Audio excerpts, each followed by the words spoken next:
이 영상은 저희가 몇 달 전에 저희 교회에서 본 영화 상영에서 본 한 장면입니다. 영화 상영을 많이 보지 않으셔서 귀한 장면을 다시 한번 보여드린 겁니다.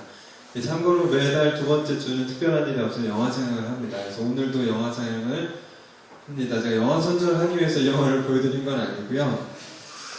믿음의 승부라는 그 영화의 한 장면입니다. 이 영상은 우리가 최선을 다한다는 게 어떤 의미인가를 다시 한번 생각하게 하는 내용입니다. 우리가 최선을 다한다고 얘기할 때 사실은 이미 우리가 말하는 최선을 우리의 생각과 선입견으로 제한을 하더라는 것입니다. 시합 전에 그 팀에서 가장 영향력 있는 주장 선수가 상대팀이 우리보다 강하다, 그리고 우리는 질 거다라고 미리 말로 예언과 같이 그렇게 한계를 딱 지어버리더라는 것입니다. 어떤 면에서 우리는 그 선수처럼 뭔가를 싸우기 전에, 시합하기도 전에 질 준비를 하고 있을지도 모르겠습니다. 난 환경이 이랬기 때문에, 우리 아버지는 술을 너무 많이 드셨기 때문에, 나는 공부할 여건이 없었기 때문에, 나는 돈이 없었기 때문에, 나는 가난하기 때문에 나는 지금 융화의 꼴이 됐다라고 우리는 시도하기도 전에, 베스트를 다하기도 전에 이미 실패할 준비를, 그래서 나는 이렇게 된 거라고 실패할 준비를 지금부터 하고 있는지도 모르겠습니다. 왜냐하면 그럴 만도 한 것이 우리는 이미 과거에 많은 실패를 경험했기 때문에 그렇습니다. 그래서 패배자의 영성이라는 것을 갖게 되는 것입니다. 패배자의 영성이요, 싸우기도 전에 이미 실패하는 사람. 우리는 연초마다 많은 결심을 하죠. 지금 11월이 벌써 됐습니다. 연초에 항상 우리는 결심을 합니다. 새로운 결심. 결심하는 것도 참 귀하죠. 결심 안 하는 것보다 훨씬 낫습니다. 그렇죠? 뭔가 새롭게 시작하고 싶다는 그런 의지의 표현이죠. 결심하고 새롭게 시간표를 짜고 새롭게 타임테이블을 짜고, 그리고 인생을 계획하고, 올해는 내가 특별히 성경을 일독하리라, 올해는 내가 전도하리라, 올해는 내가 기도를 10분 더 하리라, 그렇게 결심합니다.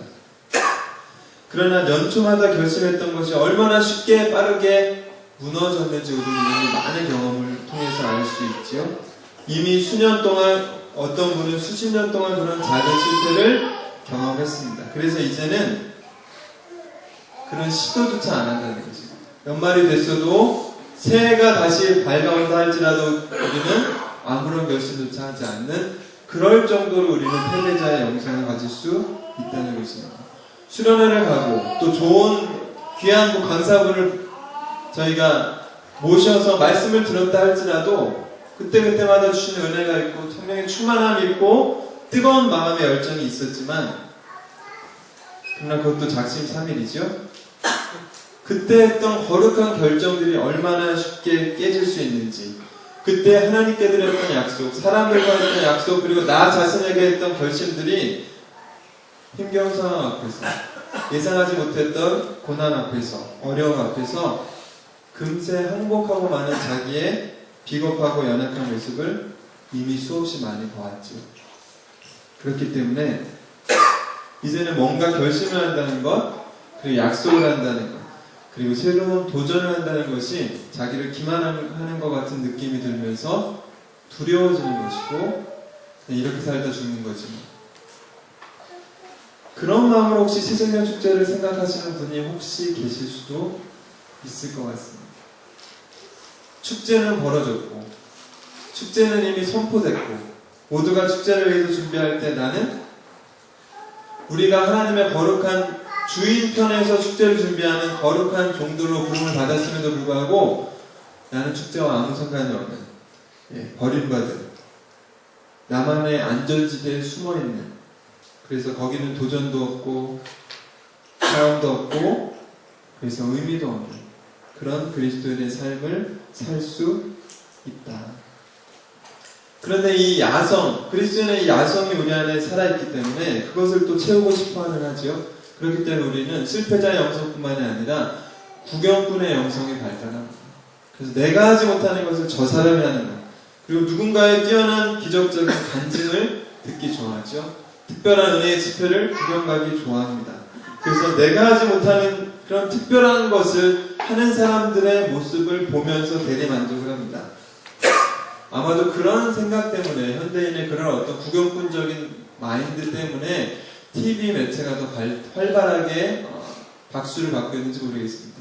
많은 연예인들이 여러분 덕분에 많이 먹고 살지요. 선교사님들이 우리 덕분에 먹고 살아야 되는데, 연예인들이, 소수의 몇몇 연예인들이 여러분 덕분에 수많은 구경꾼 영성을 가진 사람 덕분에 먹고 삽니다. 왜요?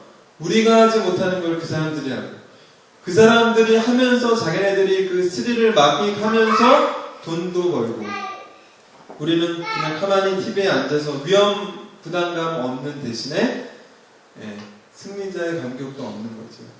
러닝맨 그 사람들이 뛰어다니는 걸 보면서 스릴을 우리는 누리면서, 그러나 우리는 중요한 것은 가만히 집안에 혼자 앉아있다는 거예요. 내 옆에는 아직 빨지 않은 빨래와 설거지 되지 않은 설거지와 정돈되지 않은 내 삶, 그것이 나에게 남아있는 것이지. 내가 하는 도전이 아닙니다. 누군가가 했던 도전, 그리고 누군가의 결말, 그런 것들을 보면서 우리는 흐뭇해합니다. 그러나 우리가 기억해야 될 것은, 그것은 내 인생이 아닙니다. 그 사람의 인생이죠. 내가 하는 도전이 아니라, 내가 하는 모험이 아니라, 내 삶의 이야기가 아니라는 것입니다. 나는 날마다 TV 앞에서 눈이 시뻘개지면서 뭔가 새로운 것이 없나 흥미로운 것들을 찾으러 다니면서, 그러나 그러는 동안에 내 영혼은 병들어 있고, 내 가족은 황폐하게 되어 있고, 관계는 깨어져 있고, 교회는 힘이 없어지고, 공동체는 무너져 있고, 여전히 TV는 뜨거워지고 있고, 여전히 인터넷은 뜨거워지고, 그러나 내 마음은 냉랭해지는 그런 패배자의 영성, 구경꾼의 영성을 가진 그리스도인들이 얼마나 많이 있을까요? 그리고 그런 위험에 우리는 노출되어 있다는 것입니다. 저를 포함해서 말이죠. 그래서 어쩌면 우리는 주님 앞에 섰을 때, 주님께서 우리를 향해서 너는 어떤 삶을 살았니? 내가 너에게 80세, 90세, 70세의 삶을 주었는데 너는 어떤 삶을 살았니? 라는 질문을 하실 때 우리는 어쩌면 이런 대답을 해야 될지 모르겠습니다. 주님, 저는 살았을 때 주어진 기회를 잘 살려서 주님을 의지하면서 최선을 다하고 인내하고 견디고, 그래서 광야 같은 인생에서 아름다운 열매를 맺혀서 하나님 앞에 영광을 돌리는 사람들의 이야기를 보면서 은혜 많이 받았습니다. 근데 주님은 이렇게 다시 질문하시겠죠? 아니, 그 사람들 얘기 말고 네 삶은 어디 있니? 너의 이야기, 너의 간증, 너의 믿음, 너의 인내, 너의 눈물, 너의 열매는 어디 있니? 그러면 우리는 이렇게 대답해야 할 수도 있을 것 같습니다.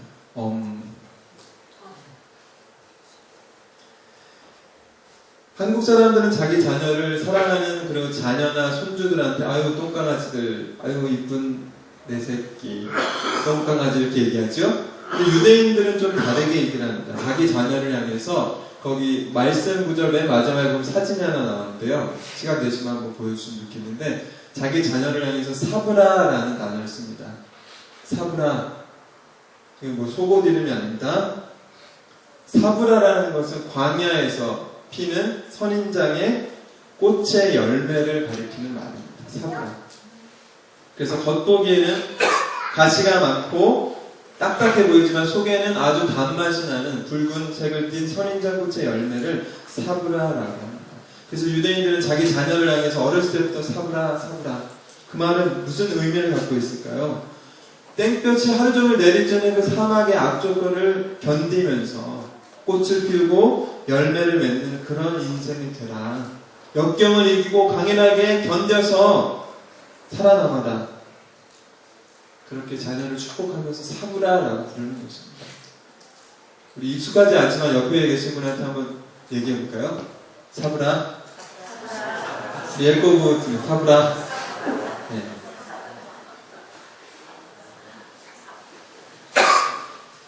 그런데 열매를 맺는 인생, 싫어하는 인생이 누가 있겠습니까? 열매를 맺는 인생 좋아하죠. 그런데 중요한 것은 열매를 맺기 위해서 가장 기본적인 전제가 있다는 것입니다. 전제는 뭐냐면 열매가 맺을 때까지 참아야 된다는 것입니다. 나무가 아무리 시건방져서 이 나무 밑에서 내가 붙어있고 싶지가 않아 라는 가지인데, 정말 지긋지긋하다고 이 나무를 향해서 아무리 그런 생각을 가지고 있다 할지라도 열매를 맺기 원하면 거기 붙어 계셔야 됩니다. 붙어 있어야 열매가 맺히는 겁니다. 우리가 잘 아는 자연의 순리지요. 세계적인 피겨 스케이팅 선수 김연아 선수, 그 선수가 훈련을 하다 이런 이제 고백을 합니다. 눈물을 흘리면서 훈련을 한 동영상이 있었는데요.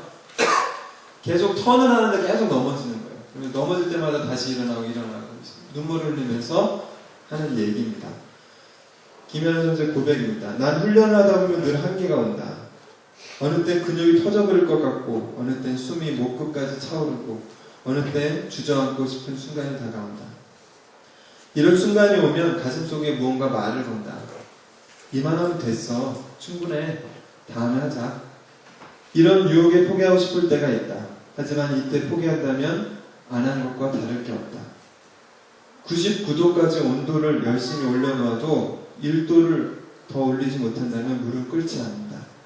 물을 끓이는 마지막 1도, 포기하고 싶은 그 마지막 1도를 참아내는 것이다. 이 순간을 넘어야 다음 문이 열린다. 99도까지 물을 올렸는데 온도를 마지막 1도를 넘기지 못하면 100도가 되지 않으면 물을 끓지 않는다. 그래서 그 마지막 1도를 채우는 심정으로 지금 이 고통의 시간을 견뎌낸다는 것입니다. 여러분, 저는 그 이야기를 들으면서 그 얘기를 보면서 하나님 보시기에 얼마나 우리가 하나님 보시기에 이제 99도까지 왔다. 1도만 채우면 된다.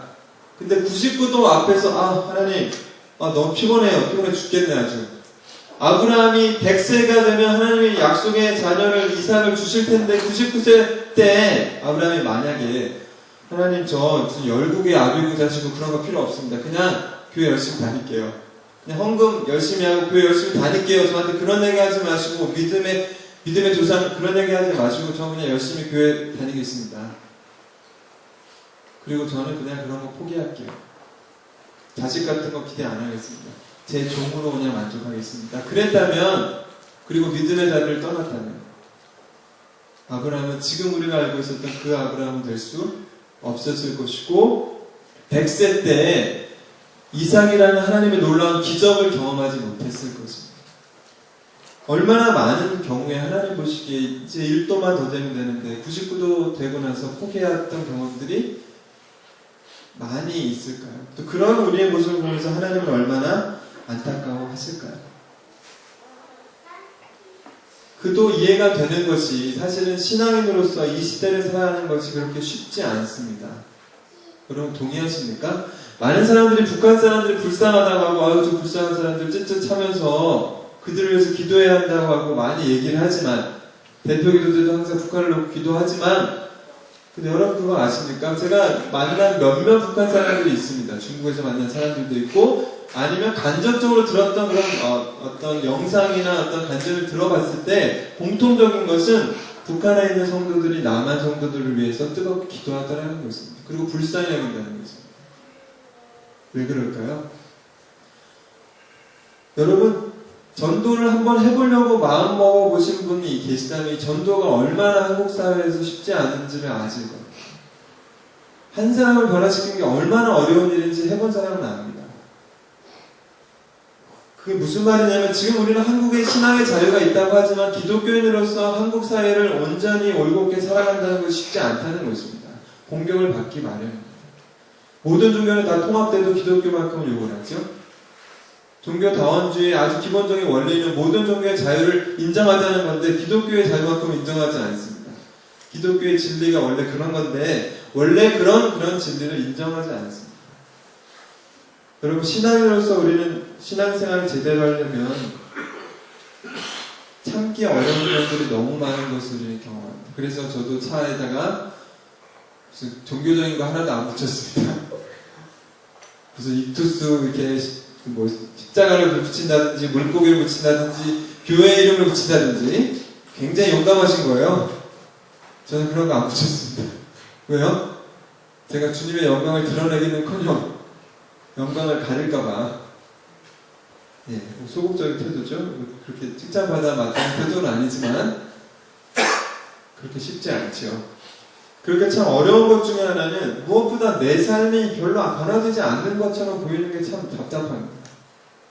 저도 여러분도 제 삶이 변화되지 않는 거 보고 답답하시죠?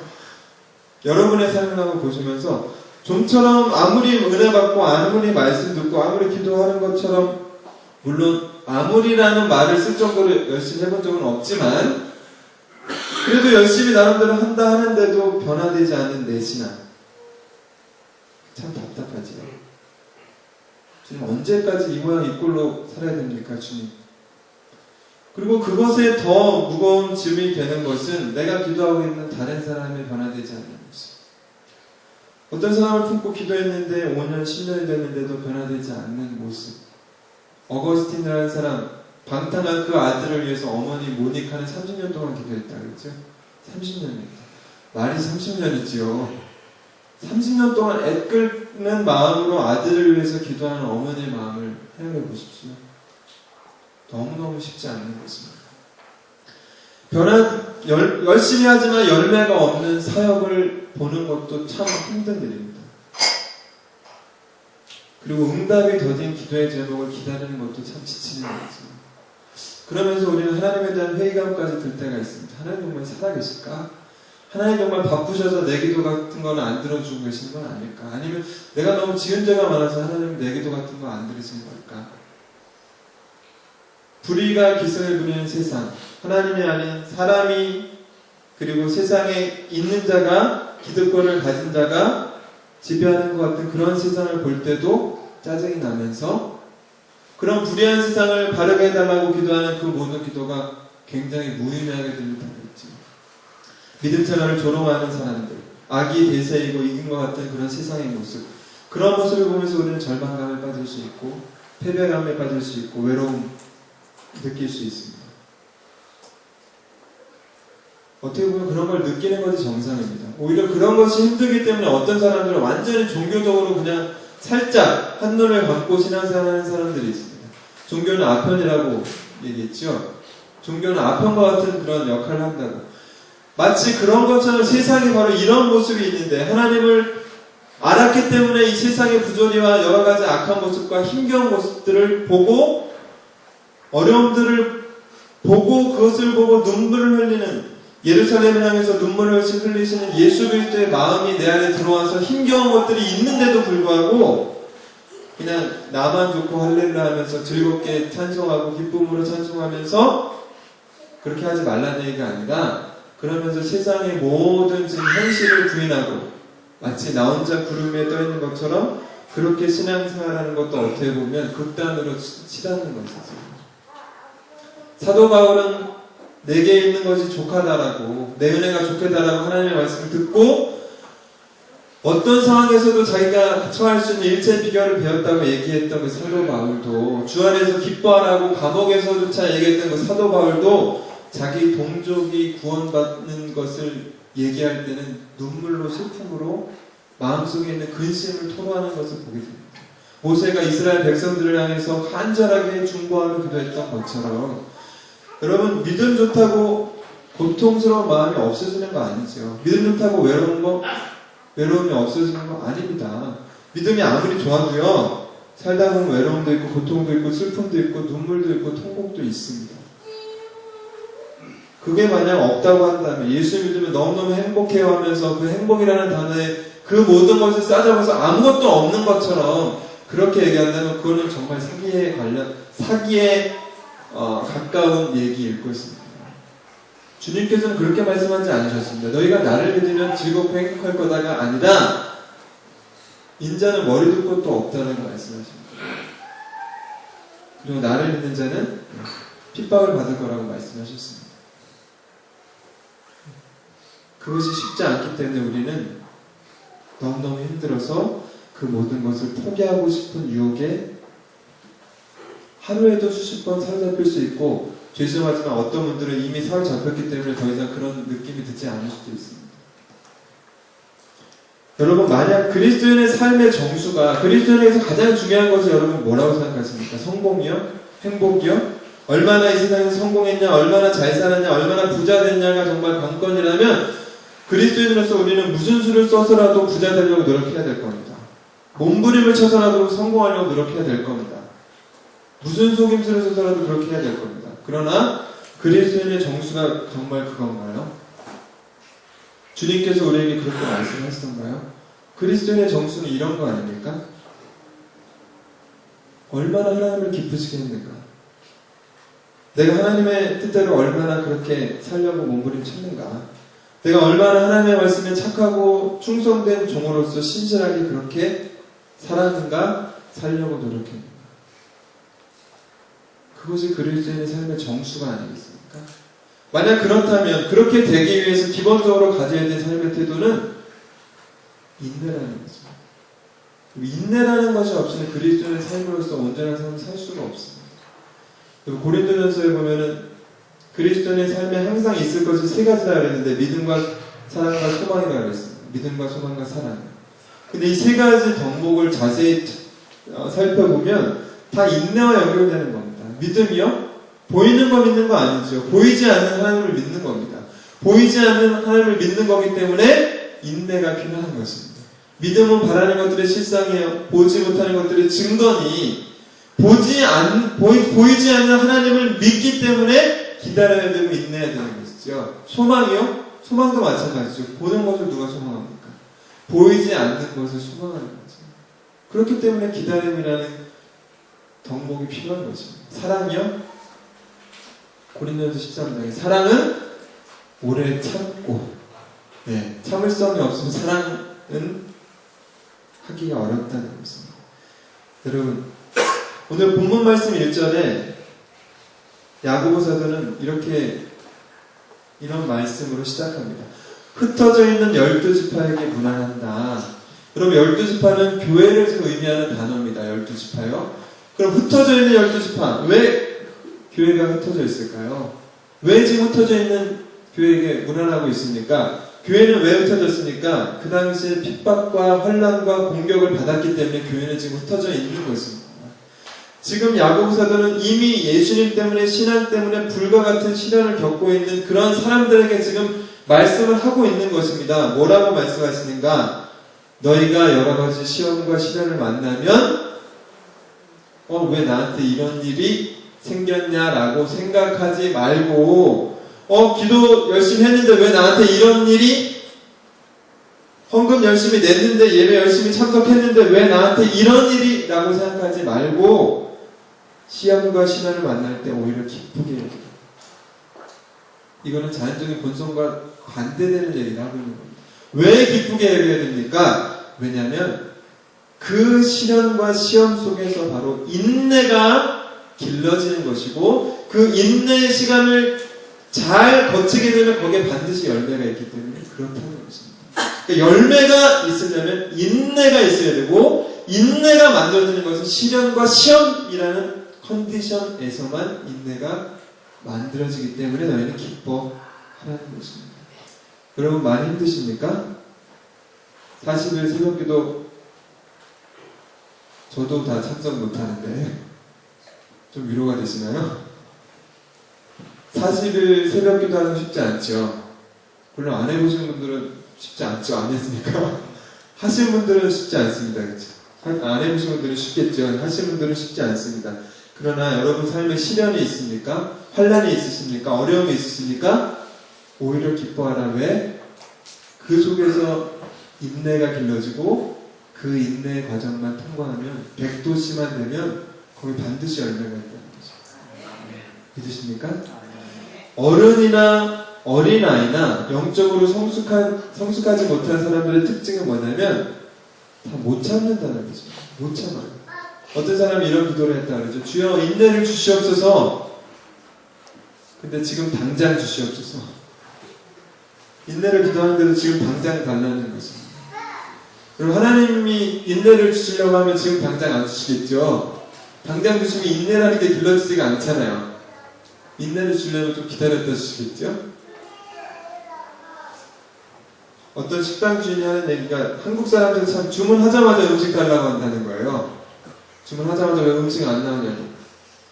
어떤 방송국에서 밤에 라면과 다른 음식을 먹은 사람의 소화되는 과정을 이제 보여주는 그런 방송이 있었는데요. 그 여러 가지 음식 중에서 제일 소화가 안 되는 게 라면이었어요. 계속 여기 남아있는 거예요.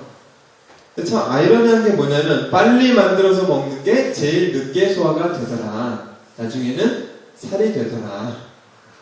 예, 패스트푸드의 특징이 바로 그런 거죠. 정크푸드라고 합니다. 그래서 패스트푸드를 쓰레기 음식이라고 합니다. 그런데도 많은 사람이 왜 패스트푸드를 좋아할까요? 물론 라면이 맛있어서 좋아하는 것도 있습니다, 사실. 그리고 옛날 생각하시면서 어려울 때 생각하시면서 라면 드시는 경우도 있죠. 그러나 많은 경우에 우리가 정크푸드를 좋아하는 이유 중에 하나는 급하기 때문입니다. 빨리 뭘 먹고 뭔가를 해야 되기 때문에 그렇죠. 그러나 우리가 분명히 알아야 될 것은 제대로 된 음식, 영양가 있는 몸에 좋은 음식의 특징은 항상 삶아야 된다는 시간과 정성이 들어가야 된다는 것입니다. 그러면 인간도 마찬가지죠. 인간은 대기 완성이라는 단어가 있지만 물론 그 단어를 해석하는 여러 가지 사람들이 있습니다. 그러나 많은 주류 해석은 그런 거죠. 큰 그릇을 만드는 데는 시간이 오래 걸린다. 큰 사람이 되기 위해서 오랫동안 공적을 쌓아야 그렇게 된다. 쉽게 이루어지는 것이 아니다.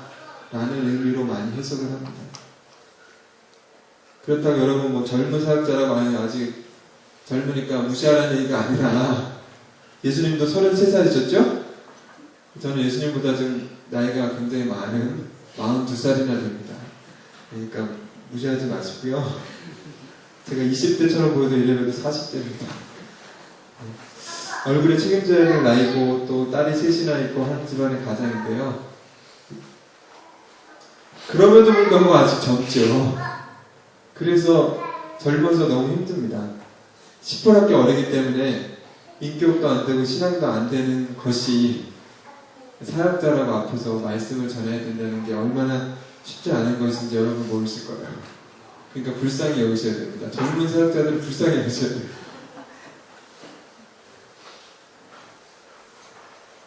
그런데 그럼에도 불구하고 포기할 수 없는 것은 공사 중이니까, 요리 중이니까, 아직 진행 중이니까, 이게 끝은 아니니까 그럼에도 불구하고 다시 일어나서 하나님의 은혜로 이 과정을 지나가기를 기도하는 것입니다.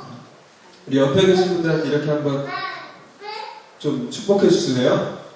아직 공사 중입니다. 아직 공사 중이니까 한 번 더. 그러니까 좀 참아 주십시오.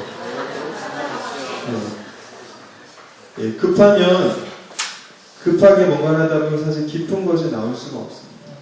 정말 깊은 것이 나오려면 오랜 기다림과 인내의 시간이 필요하다는 것입니다. 가끔씩 우리가 자녀들에게, 예를 들어서 딸이 강아지를 키웠는데 저희 애들도 계속 강아지만 노래를 불러가지고 강아지를 키우는데 예를 들어서 딸이 강아지를 키우다가 강아지가 죽잖아요.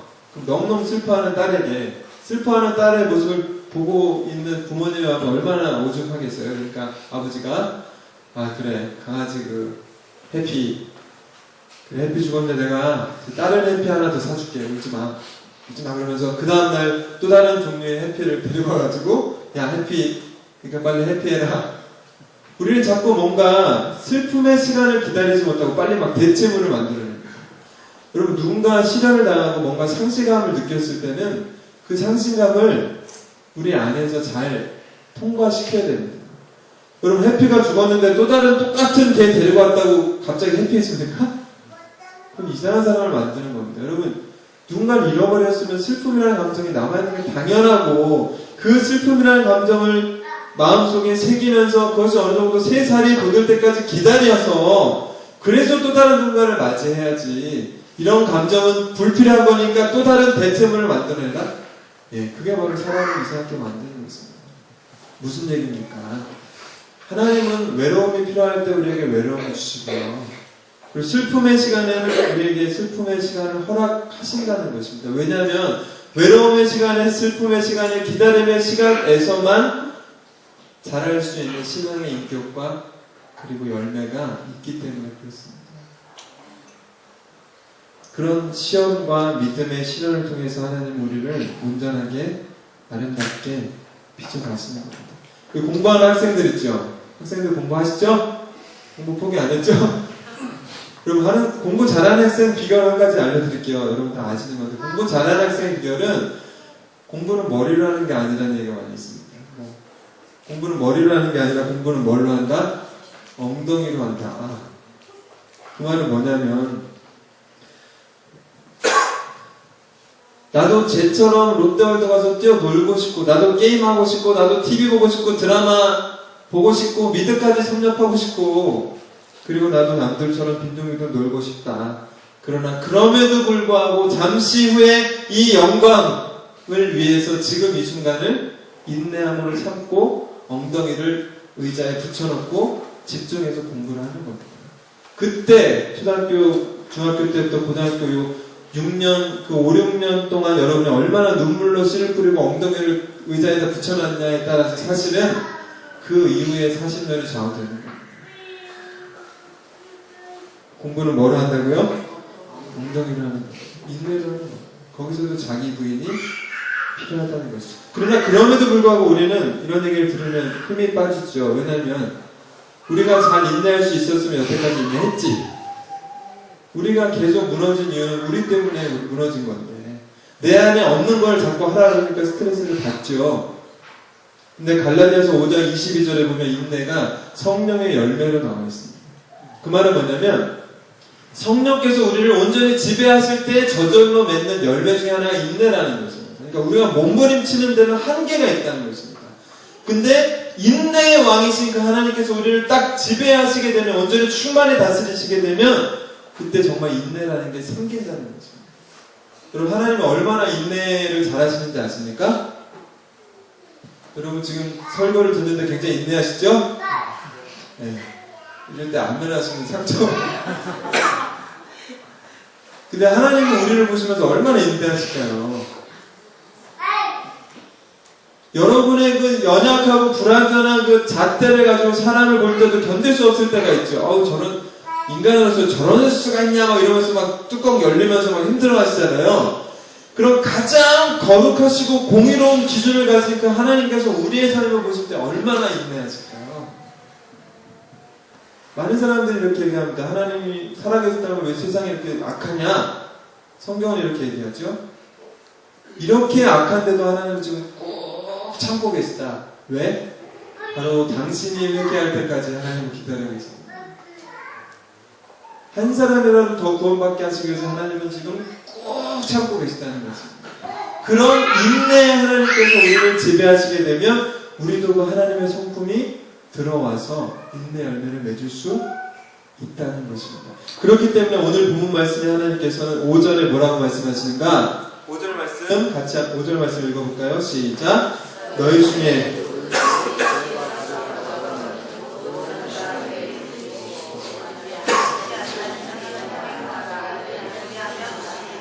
예.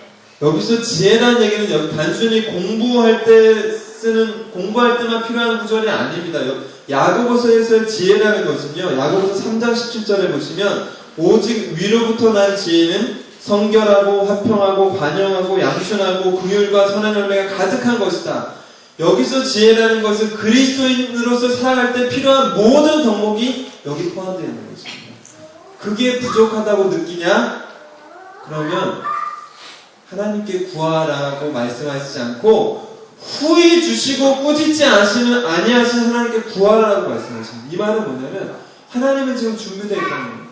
후히 주고 싶어 하신다는 것입니다. 근데 많은 사람이 왜 이걸 못 받은가? 구하지 않더라. 우리는 의외로 하나님께 구하지 않습니다. 여러분 지혜가 부족하십니까? 인내가 부족하십니까? 그럼 하나님께 구하십시오. 그럼 하나님께서 주시겠다고 약속하십니다. 믿으십니까? 근데 아까처럼 주여 주시옵소서 인내를 지금 당장이 아니라 그렇게 기도하시면 분명한 것은 하나님이 우리의 기도를 듣고 계시기 때문에 인내할 수 있는 상황을 만들어 주시면서 나중에 결국 인내라는 열매를 주신다는 것입니다.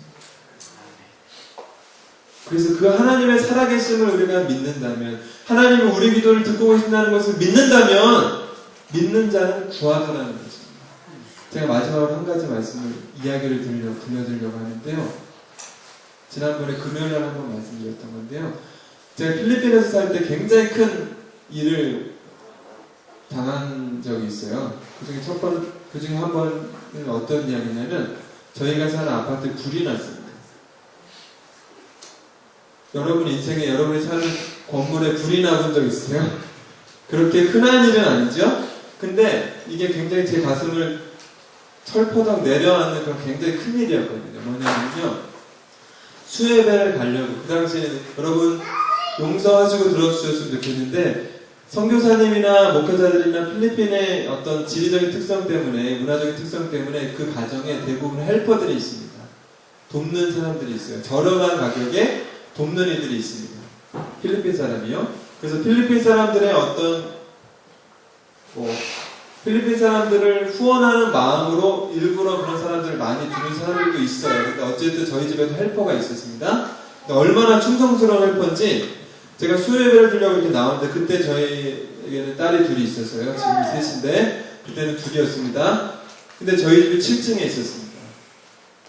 수요예배를 드리러 오는데 저랑 이제 저희 아내랑 같이 오는데 애들이 집에 있었고 헬퍼가 있었어요. 근데 그 당시에 저희 아파트에 여호와의 증인이 필리핀 사람들이 전도를 많이 하러 다녔습니다. 집집마다. 제가 있는데도 여러 번 왔었어요. 그래서 제가 헬퍼한테 단단히 당부를 했어요. 아무한테도 문 열어주지 마라.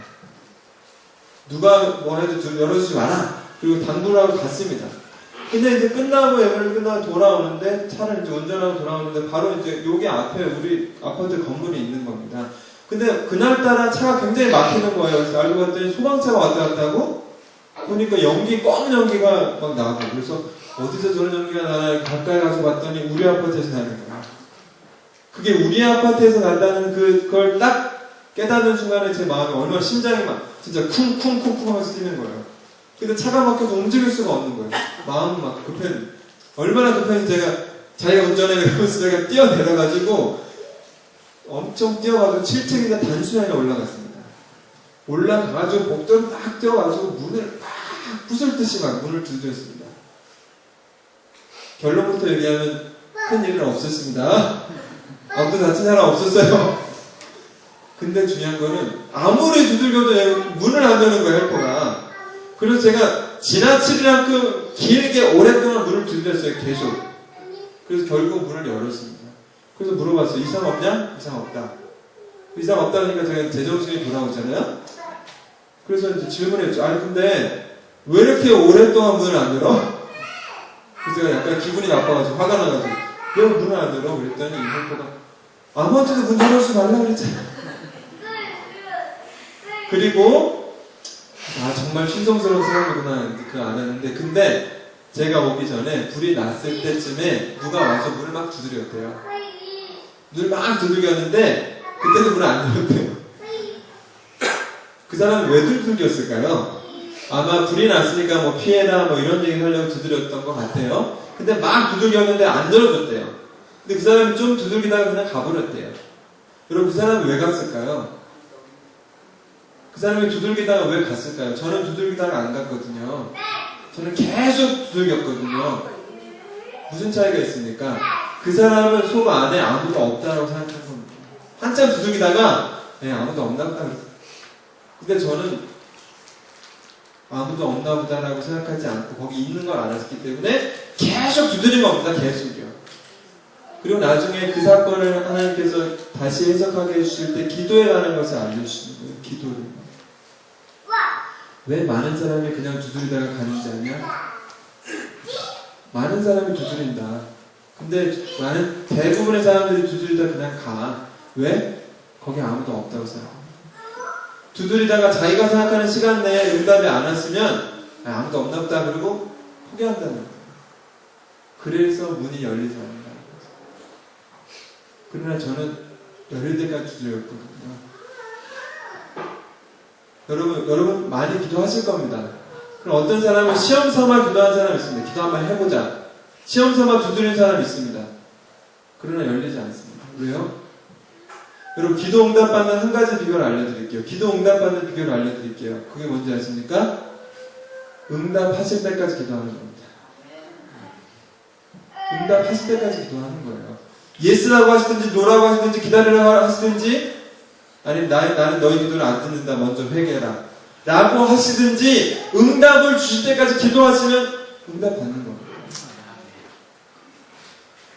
여러분, 우리는 하나님께 무언가를 구하고 받지 못하는 이유 중에 가장 큰 이유는 기다리지 않기 때문에, 아니면 아무도 없나봐, 하나님은 안 계신가봐 그러면서 다른 존재를 찾더라는 거예요. 다른 사람에게 문을 두드리더라는 것입니다. 그러나 주님께서 이렇게 약속하고 계시죠. 구하라 그러면 너에게 주실 것이요, 찾으라 그러면 찾을 것이요, 문을 두드리라 그러면 너에게 열릴 것이니 구하는 이마다 받을 것이요, 찾는 이가 찾을 것이요, 문 두드리는 이에게 열릴 것입니다. 그러나 어느 때까지? 열릴 때까지 기도할 수 있겠는가. 누가복음에서 한 과부가 자기의 원통함을 가지고 이 원통함을 풀어야 되는데 자기는 능력이 없으니까 불의한 재판장을 찾아가서 계속 요청을 하죠. 나의 원한을 풀어주십시오. 나의 원한을 풀어주십시오. 성경은 이 사람이 하나님을 경외하지 않고 사람을 무시하는 불의한 사람이라고 얘기했습니다.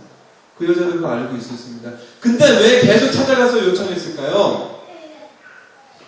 왜 계속 찾아가서 요청했냐면 그 사람 외에는 그 여인의 원통함을 풀어줄 사람이 없는 겁니다. 다른 대안이 없는 겁니다. 계속 그래서 그 사람에게 찾아간 거예요.